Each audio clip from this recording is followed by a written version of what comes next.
Le dispositif Premières vacances en famille en région centre a été initié par l'UNAT Centre. L'UNAT Centre est une représentation de l'Union nationale des associations de tourisme en région centre. C'est un acteur de l'économie sociale et solidaire et cette association représente les acteurs du tourisme associatif. Parmi les grands objectifs que nous défendons au sein de l'UNAT, il y a un des plus importants qui est la défense au droit aux vacances de qualité pour tous. Depuis une dizaine d'années, on constate une baisse régulière, récurrente du nombre de Français partant en vacances, qu'on chiffre à peu près moins 1% par année, ce qui fait quand même que sur 10 ans, on a perdu 10% de Français partant.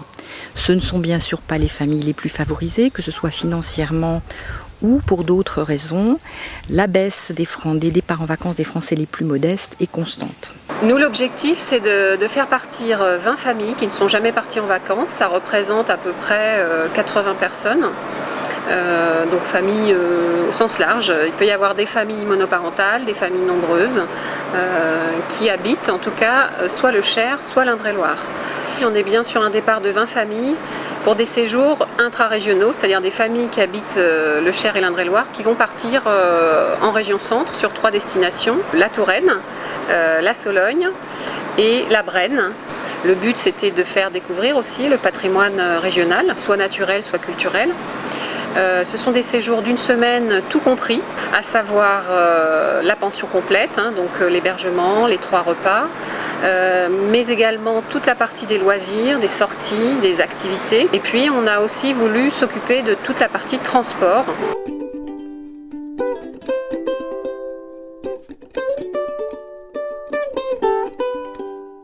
La seconde étape a été la mise en place de l'accompagnement social auprès des familles. Donc là, il y a eu 16 travailleurs sociaux qui ont été mobilisés sur le projet pour accompagner les 20 familles. Alors on intervient de différentes façons pour repérer des familles qui ne sont jamais parties en vacances et dont nous pensons que par rapport à leur projet, par rapport à l'équilibre de la famille, ça serait une très belle chose. C'est le travail des assistantes sociales qui travaillent au Conseil général et qui sont allées chercher les familles pour ça. Alors 5 assistantes sociales ont été mobilisées dans le sud du département et dans l'ouest du département. On a ciblé certains territoires pour repérer des familles, notamment des familles monoparentales qui sont souvent des familles très fragiles. Et donc elles ont repéré 7 familles du Cher parties cette année. Ça permet d'avoir une approche du travail social différent, d'abord de travailler avec d'autres partenaires et puis de mettre l'usager au cœur de la problématique. L'usager du coup n'est plus en assistance, il est acteur de son projet et ça c'est le plus important. Alors notre rôle il est double en tant qu'assistante sociale pour cet accompagnement de départ en vacances. Il est à la fois c'est un accompagnement individuel pour essayer d'adapter leur projet à la réalité. Donc comment budgétiser ce projet vacances,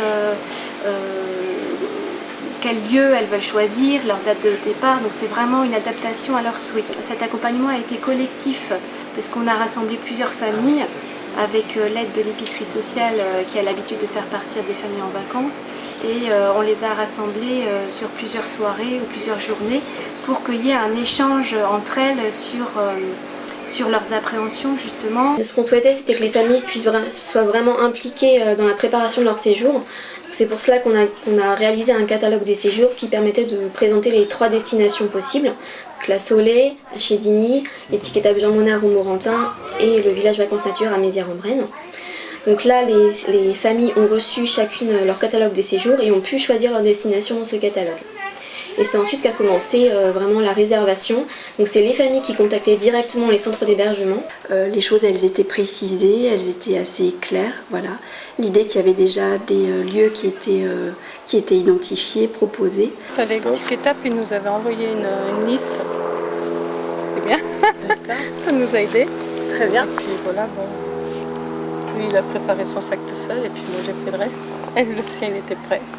Oui, la Solé, c'est un village vacances qui se définit comme un lieu d'hébergement de vacances avec des animations, ce qui différencie d'une résidence de tourisme. Même si on n'a pas d'argent, il y a toujours quelque chose à faire ici. Il y a toujours des choses à faire, il y a toujours des activités pour les enfants. On a la piscine, on peut même sauter dans la piscine et même pleurer.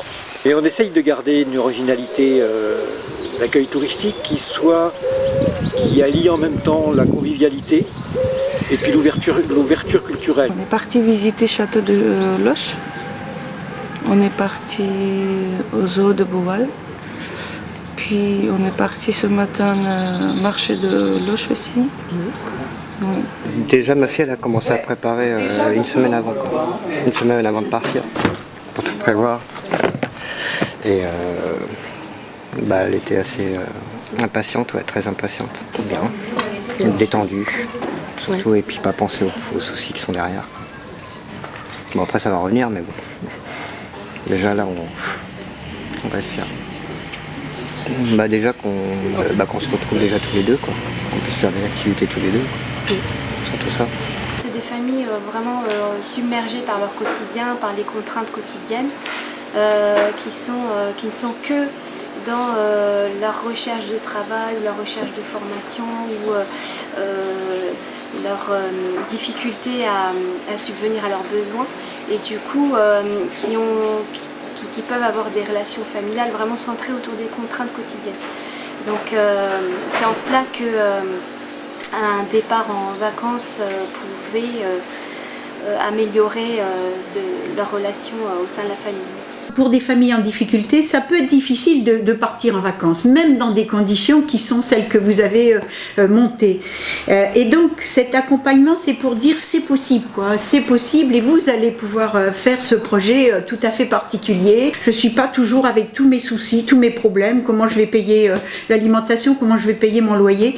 En fait, pendant une semaine, on pense à toute autre chose. Donc c'est un accompagnement particulier et qu'il tenait une place importante dans votre projet et que c'est important pour que ça réussisse. Voilà, 20 familles ont pu mener un projet qui n'est pas commun, qui n'était pas du tout commun pour eux, qui leur demandait aussi des efforts, mais que ces efforts, en fait, ils étaient accompagnés pour les réaliser et ça devenait possible pour eux.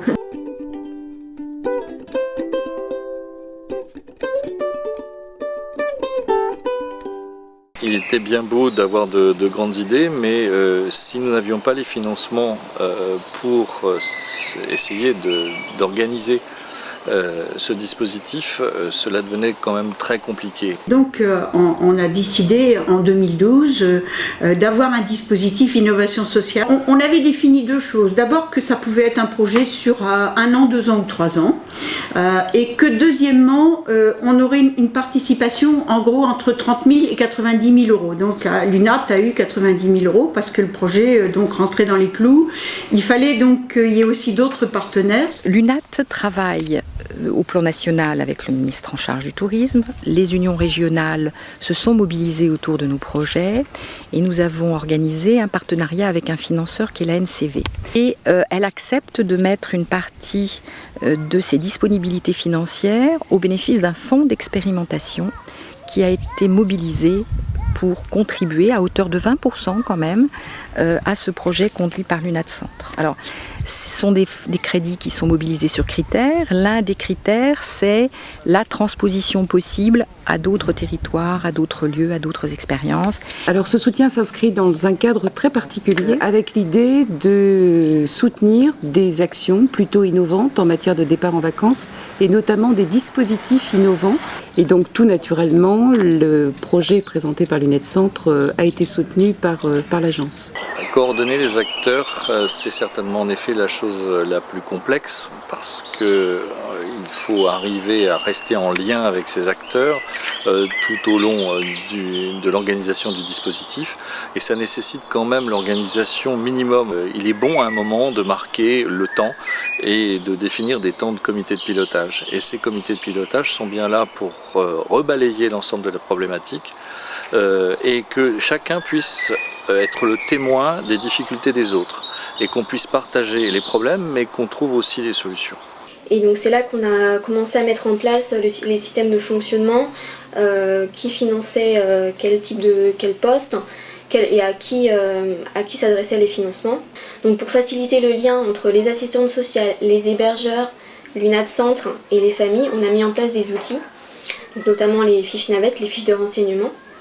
Alors les familles participent au financement de leur séjour à hauteur de leurs possibilités financières, et ensuite on commençait à mettre en place le plan de financement des séjours. Donc le plan de financement, c'était la répartition des financements entre chaque partenaire financeur. Nous avons passé une convention, donc nous finançons le dispositif à hauteur de 5 000 €. C'est la première fois que nous travaillons avec l'UNAT, et donc en coordination avec un certain nombre d'acteurs avec lesquels nous n'avions pas l'habitude de travailler. Dans le cadre de sa réforme, la CAF met en place des aides aux vacances pour les familles. Les familles bénéficiaires de ce dispositif de premier départ en vacances peuvent percevoir ces aides, ce qu'on appelle les AVF, l'aide aux vacances familiales. Je pense que la coordination telle qu'elle a été menée et donc sensibiliser les autres acteurs financeurs sur l'intérêt du départ en vacances, ça a de la pertinence et ça vient effectivement compléter l'intervention de l'ANCV.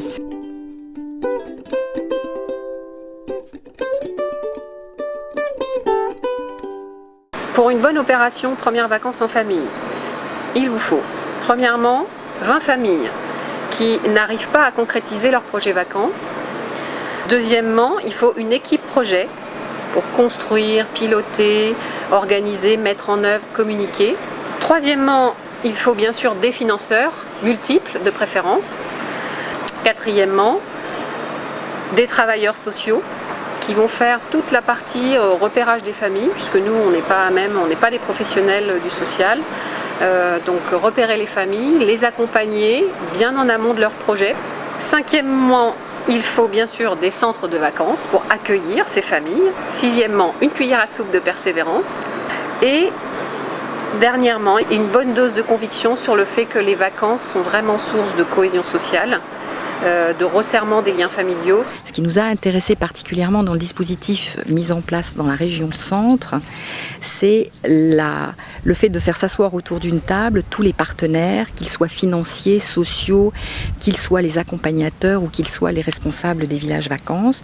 Nous souhaitons faire partir encore en 2014 60 familles et en 2015 60 familles. Avec les 3 années d'expérimentation, nous atteindrons, nous l'espérons, 600 personnes. S'il y avait un mot de la fin, je crois que c'est un mot de fin partagé par tous les partenaires qui ont participé à cette expérimentation. C'est de faire partir des familles en vacances pour leur plus grand plaisir, pour la découverte, pour l'enrichissement, et puis pour le plaisir de nous tous, parce que je pense que ça a été le sens partagé pour l'ensemble.